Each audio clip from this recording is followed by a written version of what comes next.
कि इतना हौलनाक कत्ल एक 17 इयर्स की एक सोशल मीडिया इन्फ्लुएंसर का एक 17 इयर्स की आवाज को बंद क्यों कर दिया गया। Basically it was a case of repeated rejections. ये गोली जो उसने चलाई थी, क्या ये सिर्फ एक बच्ची पर चली थी या ये गोली हमारी इज्तिमाई सोच, हमारी बेज़मीरी, हमारी बेहिसी या हमारे मुनाफिकाना रवैये के सीने पर चली है। इस मुआशरे में एक लड़की का पैदा होना ही एक बहुत बड़ी आजमाइश होती है। पैदाइश से लेकर उसके मरने तक ये मुआशरा उसको जंजीरों में जकड़ कर रखता है। इसको हर मोड़ पर बेटे से कमतर समझा जाता है। इसके ख्वाबों को बेरुखी से कुचल दिया जाता है। इस पर मुआशरती पाबंदियां लगाई जाती हैं। जब वो अपने हकूक के लिए आवाज उठाती है तो उसको बदचलन, बद किरदार, बदतमीज जैसे अलकाबात से नवाजा जाता है।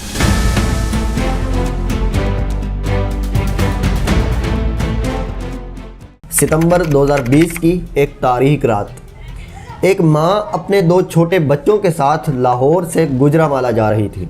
अचानक उसकी गाड़ी मोटरवे पर खराब हो जाती है। वो मदद के लिए कॉल करती है, लेकिन उसको क्या मालूम था कि ये रात उसके लिए भयानक बन जाएगी। चंद लम्हों के बाद वहां पर दरिंदे पहुंचते हैं और उस माँ का उसके बच्चों के सामने रेप करते हैं। ये एक औरत के साथ होने वाला जुल्म नहीं था, बल्कि ये पूरी कौम के ज़मीर और दामन पे लगा हुआ दाग था। औरत को रात के वक्त घर से बाहर नहीं निकलना चाहिए। औरत को हमेशा पर्दे में रहना चाहिए। यह सब औरत मार्च और फेमिनिज्म का नतीजा है।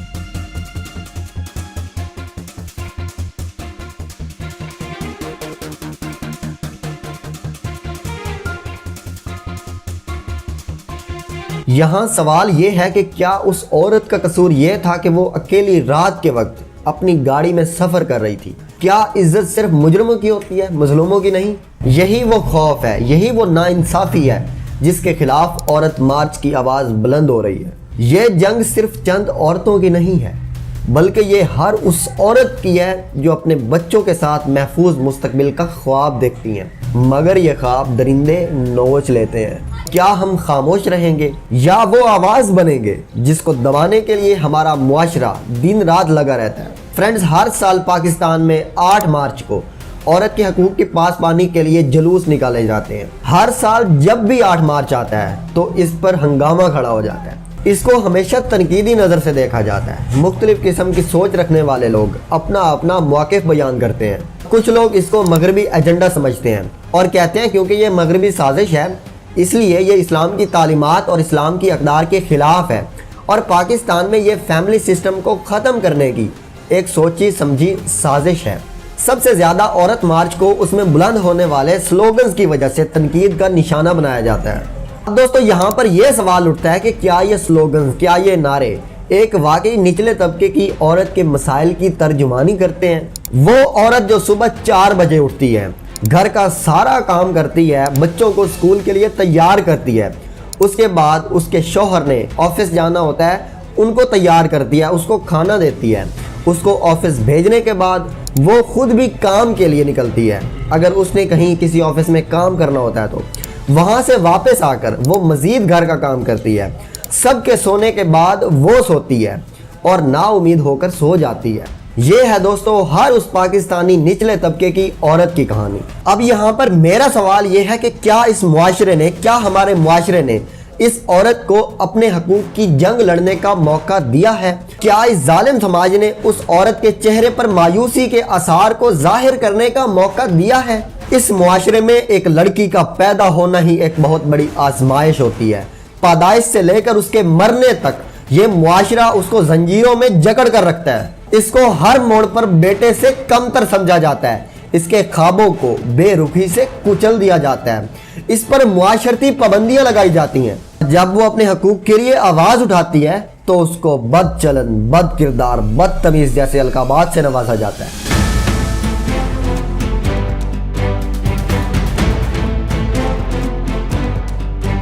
आज भी अगर बेटी घर में पैदा हो तो अक्सर चेहरे मुरझा जाते हैं और उनका पहला जुमला ये निकलता है कि दुआ करें अगली बार बेटा पैदा हो। और कुछ देहाती इलाकों में बेटी के पैदा होने पर माँ को ताने दिए जाते हैं, यहाँ तक के तलाक तक दी जाती है। बेटे की पैदाइश पर मिठाइयाँ बांटी जाती हैं।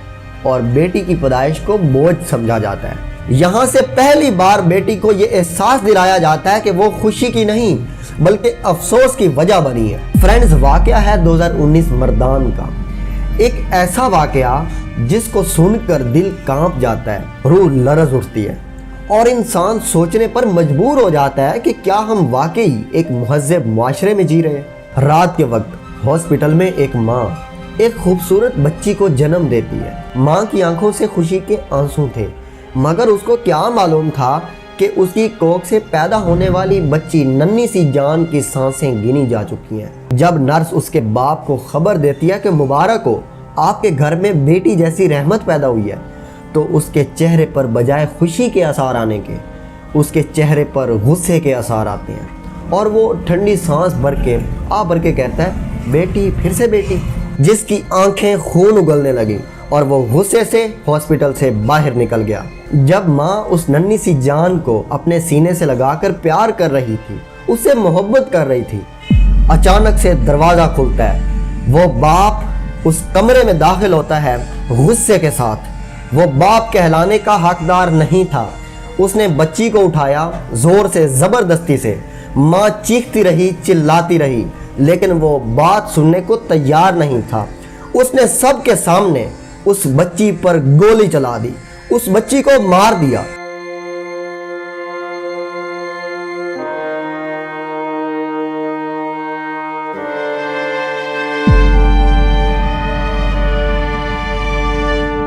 एक नन्ही सी कली जिसने अभी दुनिया को देखना था, वो बाप की बेरहमी का निशाना बन गई। कमरे में खून के छींटे बिखर गए, माँ ज़मीन पर गिर गई और बाप ये कहते हुए कमरे से बाहर निकल गया कि मुझे बेटी नहीं चाहिए थी। वो कमरे से ऐसे बाहर निकला जैसे कुछ हुआ ही नहीं है। दोस्तों, ये है हमारा मुआशरा जिसमें हम ये कह रहे होते हैं कि औरत को तो तमाम हकूक हासिल है। ये वो मुआशरा है जहाँ पर बच्ची की पैदाइश को बोझ समझा जाता है। ये गोली जो उसने चलाई थी, क्या ये सिर्फ एक बच्ची पर चली थी, या ये गोली हमारी इज्तिमाई सोच, हमारी बेज़मीरी, हमारी बेहिसी या हमारे मुनाफिकाना रवैये के सीने पर चली है? ये दोस्तों वो मुआशरा है जहां बेटी के पैदा होने पर ही उसको जिंदा मार दिया जाता है। अगर दोस्तों बात करें तालीम की, तो इस मामले में भी हमने किसी किस्म की कसर नहीं छोड़ी। ये दोस्तों वो मुआशरा है जहां पर लड़कियां अपने ख्वाबों को आंसुओं में बहा देती हैं, क्योंकि वो लड़की है। एक ऐसी लड़की जो डॉक्टर बनना चाहती है, एक ऐसी लड़की जो उस्ताद बनना चाहती है, एक ऐसी लड़की जो कुछ सीख कर अपने घर का, अपने खानदान का सहारा बनना चाहती है। क्या हमारा मुआशरा उसको हक देता है? फ्रेंड्स, जब लड़की पैदा होती है तो उसके फैसले पहले ही तय कर दिए जाते हैं। उसको पढ़ाकर क्या करना है? उसकी तो शादी होनी है, वो तो चली जाएगी, पढ़ाकर क्या करना है? इतनी आज़ादी लड़की को नहीं देनी चाहिए। वो पढ़े लिखेगी तो काबू से बाहर हो जाएगी। दोस्तों, ये वो जुमले हैं जो आज भी हजारों घरों से गूंजते हैं। फ्रेंड्स, जब किसी भी घर में लड़का पैदा होता है तो उसके लिए पहले से वालिदैन मंसूबाबंदी करते हैं, बड़े बड़े ख्वाब देखते हैं। उसके लिए अच्छे स्कूल की मंसूबाबंदी की जाती है, उसके लिए ट्यूशन, अच्छी यूनिवर्सिटी और उसके कैरियर पर बात होती है। लेकिन जब किसी भी घर में लड़की पैदा होती है तो इसको तो बस मैट्रिक या FA करवाओ, उसके बाद इसकी शादी करवा देंगे। इतनी पढ़े लिखेगी तो हमारा क्या फ़ायदा? तालीम का लड़की के लिए कोई फ़ायदा नहीं है, अक्सर इसने चूल्हा ही तो संभालना है। यही सोच दोस्तों लड़की की तालीम को शुरू होने से पहले ही ख़त्म कर देती है। जब बात बेटी की तालीम की हो तो अक्सर एक ही जुमला सुनने को मिलता है कि हमारे पास तो पैसे कम हैं, हम एक ही बच्चे को अफोर्ड कर सकते हैं। तो उसमें आप सबको पता है कि किसको तरजीह दी जाती है। ऑब्वियसली बेटे को तरजीह दी जाती है और बेटी के ख्वाबों को कुचल दिया जाता है, उसको पीछे छोड़ दिया जाता है। और बेटे को तो पढ़ाना ज़रूरी है क्योंकि उसने कमाई करनी है, उसने घर का सहारा बनना है। बेटी को पढ़ाने का क्या फ़ायदा? उसने किसी और के घर चले जाना है। 7-8 साल की नन्ही सी शहजादी ज़ैनब अपनी माँ से कहती है, माँ मैं भी स्कूल जाना चाहती हूँ, क्या मैं भी अपने भाई के साथ स्कूल जाऊँगी ना? उसकी माँ ने उसकी मासूम सी आंखों में देखा, दिल में दर्द उठा और सर झुका लिया। अम्मी कहती है, बेटा तुम तो जानती हो तुम्हारे बाप स्कूल जाने की इजाज़त नहीं देंगे। आगे बेटी बोलती है, मैंने क्या गलत किया है? तुमने बेटा कुछ गलत नहीं किया। हमारे मुआशरे में लड़कियों के लिए स्कूल जाना आसान नहीं है। ये जुमला ज़ैनब के लिए पहली जंजीर बन गया। लेकिन उसकी शादी की तो बात होने लगी कि जल्दी से जल्दी इसकी शादी करवा दो, अगर ज़्यादा पढ़े लिखेगी तो शौहर के सर चढ़ जाएगी। 18 साल की उम्र में ज़ैनब की शादी एक ऐसे शख्स से कर दी गई जिसने ज़ैनब की इज्जत नहीं, ज़ैनब के ख्वाब नहीं देखे, बल्कि उसके वजूद को अपने घर में एक नौकरानी के तौर पर कबूल कर लिया। अगर मैं पढ़ लिख जाती तो अपनी ज़िंदगी के खुद फैसले करती। ये बात, ये सोच ज़ैनब के दिमाग में आती रहती, मगर अब बहुत देर हो चुकी थी। दोस्तों, ये है एक बच्ची की कहानी। ये सिर्फ एक कहानी नहीं है, बल्कि ये हमारी अंधेर नगरी की दास्तान है। दोस्तों, एक आम तबके की औरत किस किस्म के मसाइल का सामना करती है। इस वक्त पाकिस्तान में सबसे ज्यादा बढ़ता हुआ मसला इज्जत के नाम पर लड़की को कत्ल करना है। अगर यहाँ पर कोई लड़का गलत काम करेगा तो उसको सजा नहीं दी जाएगी क्योंकि वो लड़का है, उसको छोड़ दिया जाता है। लेकिन अगर यहाँ पर एक लड़की गलत काम करेगी तो उसको मुआशरा, हमारा मुआशरा सजा देकर रहता है। फ्रेंड्स, बात है 2014 की। फरजाना परवीन लाहौर हाई कोर्ट के बाहर अपने शौहर के साथ खड़ी थी। वो हाई कोर्ट में इसलिए आई थी कि वो अपने शौहर के हक में बयान दे सके, क्योंकि उसके घर वाले उसकी शादी से खुश नहीं थे। उसके बाप ने इल्ज़ाम लगाया कि हमारी लड़की को इस लड़के ने अगवा किया है। जब वो लड़की अदालत के कमरे तक पहुंची, अदालत के दरवाजे तक पहुंची, तो उसके बाप, उसके मंगेतर और उसके कुछ रिश्तेदारों ने उस लड़की के ऊपर ईंटों और पत्थरों की बारिश कर दी। उस लड़की को अदालत के सामने ही कत्ल कर दिया गया।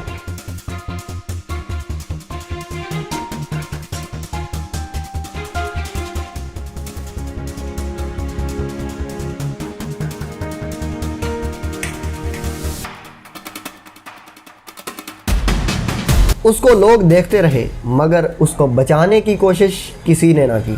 वो फरजाना चिल्लाती रही, चीखती रही, मदद मांगती रही, लेकिन उसको बचाने कोई ना आया। आखिरकार वो ज़मीन पर गिर गई और उसका जिस्म खून में नहा गया और वो मर गई। इस कत्ल के बाद उसके बाप ने फख्र से कहा, हाँ, मैंने मारा है क्योंकि इसने हमारी इज्जत खराब की थी। ये वाकया पूरी दुनिया में खबरों की जीनत बना। सोशल मीडिया पर इसके ट्रेंड्स चले, कुछ दिन इस पर बातचीत होती रही, मगर फिर सब इसको भूल गए, जैसे फरजाना परवीन कभी थी ही नहीं। ये फरजाना परवीन की एक रैंडम मौत नहीं थी, बल्कि ये उस सच्चाई का ऐलान था कि पाकिस्तान में औरत को किसी किस्म की आज़ादी हासिल नहीं है। अगर वो अपनी ज़िंदगी के खुद फैसले करे तो ये मुआशरा, ये अदालत, ये कानून और ये इज्जत के रखवाले लोग उसको जीने नहीं देते।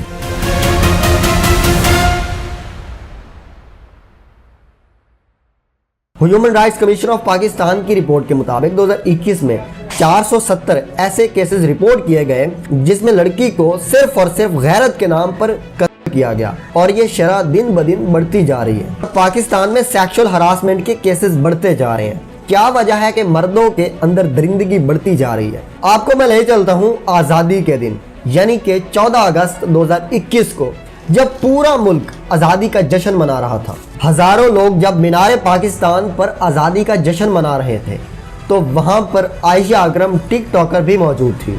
उसको 400 से ज्यादा मर्दों ने घेर लिया, उसके कपड़े फाड़े गए, उसको हवा में उछाला गया, उसके साथ बहुत ज्यादा बेशर्मी का सलूक किया गया और कोई उसे बचाने नहीं आया। वो चीखती रही, मदद मांगती रही, लेकिन उस हजूम में से उसको कोई बचाने नहीं आया। लोग उसका तमाशा देखते रहे, मगर उसकी मदद करने को कोई ना आया। ये सब कुछ 2 से 3 घंटे चलता रहा। अचानक से इसकी वीडियो सोशल मीडिया पर वायरल हो गई। पूरे मुल्क को इसको देखकर गुस्सा आया और इस पर बहस छिड़ गई। इसमें कुछ ने कहा कि ये औरत की हिफाजत की एक बदतरीन मिसाल है। इसमें कुछ ने मौक़िफ़ दिया कि इस तरह औरत को अवामी मकामात पर नहीं जाना चाहिए। कुछ लोगों ने तो ये कहा कि ये तो आयशा अकरम का ही कसूर है। ये टिकटॉकर्स तो फेम लेने के लिए लोगों के साथ खुद वीडियोस बनाती हैं क्योंकि वो मशहूर हो सके।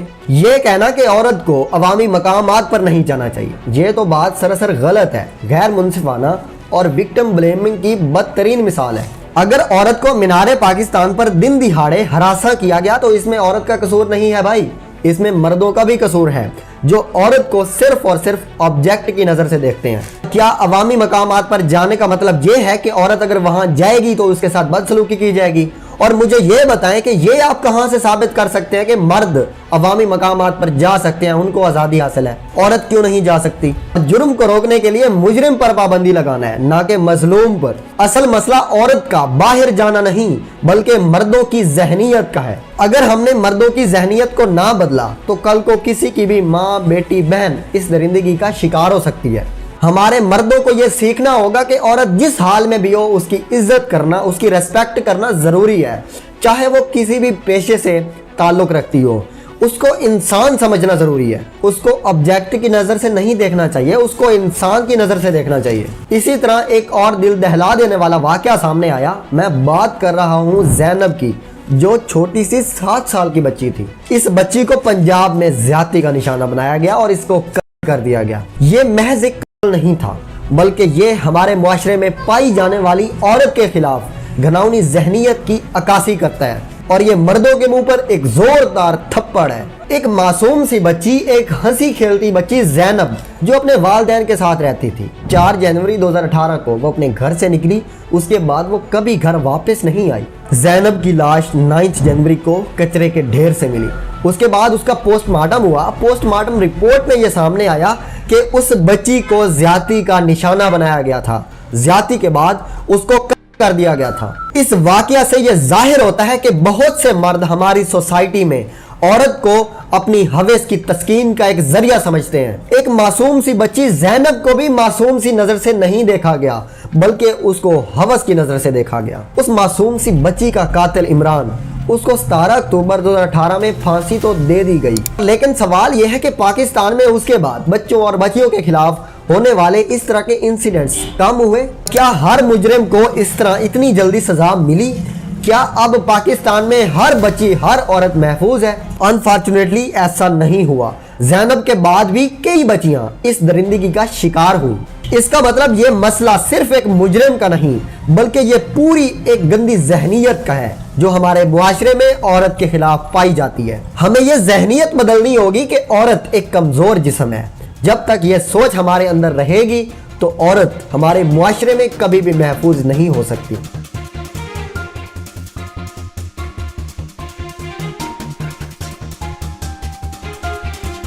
NCHR national commission for human rights की रिपोर्ट के मुताबिक 2023 में 4200 बच्चों को जिनसी ज्यादती का निशाना बनाया गया।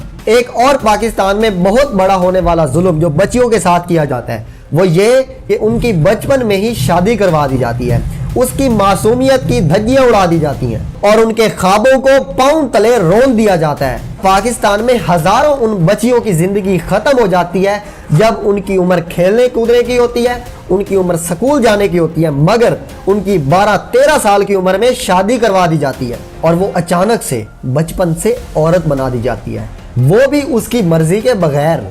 यह सिर्फ एक शादी नहीं होती बल्कि ये उसके ख्वाबों, उसकी जिंदगी और उसके बचपन के साथ होने वाले सबसे बड़े जुल्म की दास्तान होती है। तो दोस्तों, क्या वजूहात है कि बच्चियों की जिंदगी को बचपन से ही उजीरन बना दिया जाता है? अक्सर लोगों के मुंह से यह सुनने को मिलता है कि बेटी जितनी जल्दी रुखसत हो जाएगी उतना ही अच्छा है।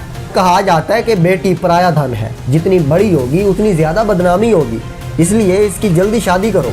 आखिर दोस्तों, इस गंदी जहनीयत के पीछे, हमारी जो एक गंदी जहनीयत बन चुकी है, इसके पीछे क्या वजूहात हैं जो एक बच्ची की मासूमियत को कत्ल करती है? डेमोग्राफिक एंड हेल्थ सर्वे 2012-13 की रिपोर्ट के मुताबिक हर 3 में से 1 बच्ची की शादी 18 साल की उम्र को पहुंचने से पहले ही करवा दी जाती है।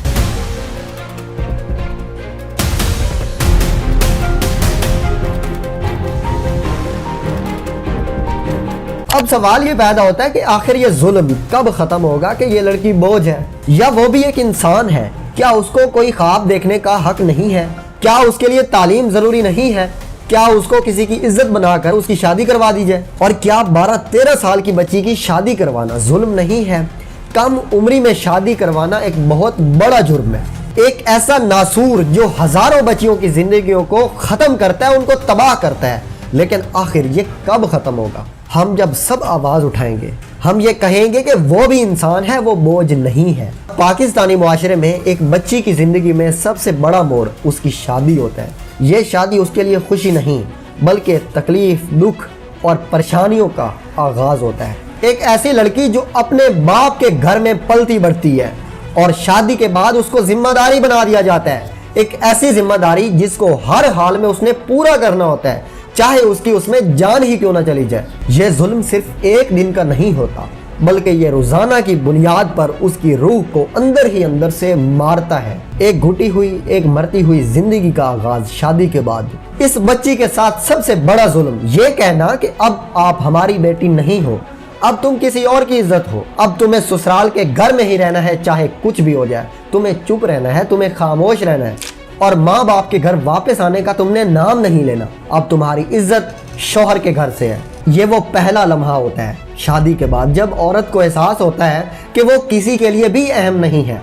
इवन उसके वालिदैन भी उसको कुर्बानी और सब्र का दर्स देते हैं। शादी के बाद ही औरत को समझ आ जाता है कि वो एक प्रॉपर्टी है, वो एक मलकियत है, वो किसी के लिए अहम नहीं है। शौहर जो चाहे उसके साथ कर सकता है। अगर शौहर चीखे चिल्लाए तो बीवी खामोश रहे, अगर शौहर मारे तो बीवी खामोश रहे, अगर शौहर जबरदस्ती करे तो उसकी जबरदस्ती को बीवी ने बर्दाश्त करना है। तुम तो औरत हो, तुम्हें तो बर्दाश्त करना है। और फिर उसको ताने दिए जाते हैं कि तुम अपने साथ क्या लेकर आई हो। और पाकिस्तान में शादी एक रिश्ता नहीं होता, बल्कि ये एक सौदा होता है कि तुम अपने साथ जहेज कितना लेकर आई हो, तुम अपने साथ सोना कितना लेकर आई हो, इसके साथ सामान कितना आया है, तुम्हारे माँ बाप ने हमें दिया ही क्या है, तुम साथ लेकर ही क्या आई हो। अगर कुछ नहीं लेकर आई तो कम से कम अपनी जुबान बंद रखो। अगर लड़की अपने साथ जहेज कम लेकर आए तो उसकी जिंदगी को जहन्नम बना दिया जाता है। हर रोज उसको ताने दिए जाते हैं कि तुम अपने साथ सामान लेकर काम आई हो। और कई केसेस में तो ये होता है कि बच्ची ये ताने बर्दाश्त नहीं कर सकती और खुदकुशी कर लेती है, या ससुराल वाले उसको इतने ताने देते हैं कि वो अंदर से ही खुद को कत्ल कर देती है। यह है दोस्तों एक आम पाकिस्तानी हजारों औरतों की जिंदगी। ये औरतें मार खाती हैं मगर चुप रहती हैं। ये मोहब्बत की भूखी होती हैं मगर इनको नफरत के सिवा कुछ नहीं मिलता। ये दुनिया के सामने मुस्कुराती हैं मगर ये अंदर से मर चुकी होती हैं। कभी खुदकुशी कर लेती हैं तो कभी घरेलू हादसा कहकर इनको मार दिया जाता है। इनकी लाश अखबारों में खबर बनकर सामने आती है। कुछ लोग इनको पढ़ते हैं, कुछ दिन के लिए याद रखते हैं मगर फिर सब इसको भूल जाते हैं। Pakistan demographic and health survey की 2017-18 की रिपोर्ट के मुताबिक 28% खवातीन पाकिस्तान में जिनकी उम्र 15 से 49 साल के दरमियान है वो फिजिकल वायलेंस का सामना करती हैं। 6% खवातीन को जिनसी तशद्दुद का निशाना बनाया जाता है। 34% खवातीन को शादी के बाद फिजिकली, इमोशनली, सेक्सुअली टॉर्चर किया जाता है। यह है दोस्तों एक आम औरत की कहानी जिसकी जिंदगी को शादी के बाद भी अजीरन बना दिया जाता है, उसको सुकून नहीं मिलता। वो हर रोज ठंडी आहें भर कर मरती है। इस खालिक की इतनी बड़ी कायनात में वो तंग होकर रह जाती है। आखिरकार उसकी ख्वाहिशात दम तोड़ देती हैं और वो फूल की तरह मुरझा जाती है और वो पूरी जिंदगी खिजां के अंधेरे माहौल में रहती है और इसी को अपना मुकद्दर बना लेती है। इसको हमेशा कमतर समझा जाता है। अगर वो घर में कोई राय दे दे तो उसको ताने दिए जाते हैं। अक्सर यह कहा जाता है कि औरतों को तो कोई फैसला ही नहीं देना चाहिए। अक्सर यह कहा जाता है कि औरत को ज्यादा बात नहीं करनी चाहिए, ये तो मर्दों के फैसले हैं, इनको नहीं बोलना चाहिए। अक्सर औरत को कम अकल साबित करने के लिए यह जुमला बोला जाता है। उसे यह तासुर दिया जाता है कि वो संजीदा फैसले नहीं कर सकती। और अक्सर मर्द कहते हैं कि हमने तो अपने बाप दादा से सीखा है, तुम हमारे सामने खामोश रहो, हमें मत सिखाओ। तुम औरत हो, तुम अपनी जुबान ज्यादा मत चलाओ, तुमको खामोश रहना है। अगर तुम बोलोगी तो उतने ज्यादा मसले खड़े होंगे। तुम पहले खुद कमाओ फिर बात करना। तुम माँ हो, बहन हो, लेकिन अपनी हद में रहो। इस तरह क्या होता है कि औरत खुद को कमतर समझने लगती है। वो अपना एतमाद खुद से उठा लेती है। उसके फैसले करने की सलाहियत खत्म हो जाती है क्योंकि उसको आज़ादी नहीं दी गई। वो घर के मामलात में सिर्फ तमाशाई बनकर रह गई है। घर सिर्फ मर्द का नहीं होता बल्कि औरत का भी होता है। अगर औरत घर संभाल सकती है तो वो घर के फैसले भी कर सकती है। औरत की आवाज़ को सप्रेस करने की बजाय उसको ताकतवर बताएं। उसको सप्रेस करने की बजाय उस आवाज़ को सुने। उसकी वजह यह है कि जब औरत को बराबर समझा जाएगा तो एक खुशहाल मुआशरा तश्कील पाएगा। फ्रेंड्स, ये हैं आम तबके की, निचले तबके की रहने वाली औरत के मसाइल। हर साल 8 मार्च को पाकिस्तान में औरत मार्च होता है। ये औरत मार्च इसलिए होता है कि औरतों के हकूक को महफूज बनाया जा सके और उनकी फराहमी को यकीनी बनाया जा सके। अब औरत मार्च में हमें एक बहुत बड़ा गैप देखने को मिलता है। औरत मार्च में इन मसाइल को डिस्कस नहीं किया जाता जो मैंने आपको एक एक करके गिनवाए हैं। एक मासूम की ज़ैनब का रेप करके जब उसको कत्ल कर दिया जाता है, तब ये औरतें कहाँ होती हैं। और लाहौर हाई कोर्ट के सामने फरजाना परवीन का जब कत्ल किया जाता है, उसकी पसंद की शादी करने पर उस पर डंडों की बारिश की जाती है, उस पर पत्थरों की बारिश की जाती है, तब ये औरतें अपनी आवाज क्यों नहीं निकालती? तब कहाँ होती हैं? एक बच्ची के पैदा होने से उसकी शादी और फिर कब्र में उतरने तक जो पूरी जिंदगी में उसका इस्तेसाल किया जाता है, तब ये औरतें कहाँ होती हैं? क्या ये रवैया मुनाफिकाना नहीं है? क्या औरत मार्च का मकसद औरत के साथ होने वाली नाइंसाफी, उनके साथ होने वाले इस्तेसाल के खिलाफ आवाज उठाना नहीं है? और मैं 100% श्योरिटी के साथ कह सकता हूं कि जो भी औरत मार्च में औरतें आती हैं, अपनी आवाज बुलंद करती हैं, उनका ज्यादातर ताल्लुक एलीट क्लास से होता है, जिनको एक आम औरत के मसाइल का बिल्कुल पता ही नहीं है।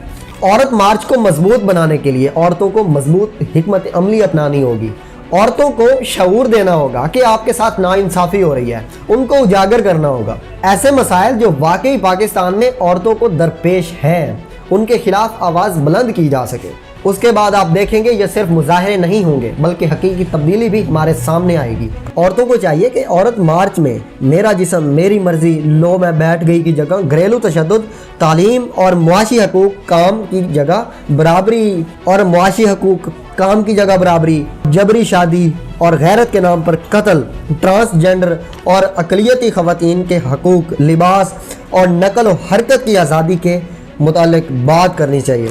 और यहाँ मर्दों को भी होश के नाखून लेने होंगे जो औरत को सिर्फ ऑब्जेक्ट समझते हैं, जो औरत पर हुक्मरानी करना चाहते हैं। इस पैट्रियार्कल सोच को बदलना होगा। इसी सोच की वजह से औरत को कमतर समझा जाता है और उनको बराबर की हकूक नहीं दिए जाते। इसी वजह से औरत मार्च को भी टारगेट किया जाता है, उसको भी तनकीद का निशाना बनाया जाता है, क्योंकि ये लोग समझते हैं कि ये उनकी अकदार के खिलाफ है। हमें अपनी सोच को बदलना होगा, औरत को ऑब्जेक्ट समझने के बजाय इंसान का दर्जा देना होगा, तब ही हम अपने मुआशरे को जन्नत बना सकेंगे। आखिर में सवाल ये नहीं है कि औरत को आज़ादी मिलनी चाहिए या नहीं, सवाल ये है कि औरत आखिर ऐसे मुआशरे में कब तक रहेगी जहां आधी आबादी को सांस लेने के लिए भी इजाज़त दरकार हो। ये औरत मार्च सिर्फ एक दिन की तहरीक नहीं है, बल्कि ये वो तहरीक है जब जब भी औरतों के खिलाफ नाइंसाफ़ी हुई। ये वो हर लम्हे के खिलाफ तहरीक है जब औरत को सप्रेस किया गया, उसके ख्वाबों को तोड़ा गया और उसकी आज़ादी पर सवालात उठाए गए। अगर आप ये कह रहे हैं कि ये मसाइल हमारे नहीं हैं, तो आप अपने आप को धोखा दे रहे हैं, क्योंकि जब किसी एक का मसला होता है ना, वो सब का मसला होता है। अब सवाल ये है कि क्या हम एक खामोश तमाशाई बने रहेंगे या इसके खिलाफ आवाज़ भी उठाएंगे? फैसला आपका है कि आपको खामोश रहना है या आवाज़ उठानी है। तारीख हमेशा आवाज़ उठाने वालों को याद रखती है, खामोश रहने वालों को याद नहीं रखती। Thank you.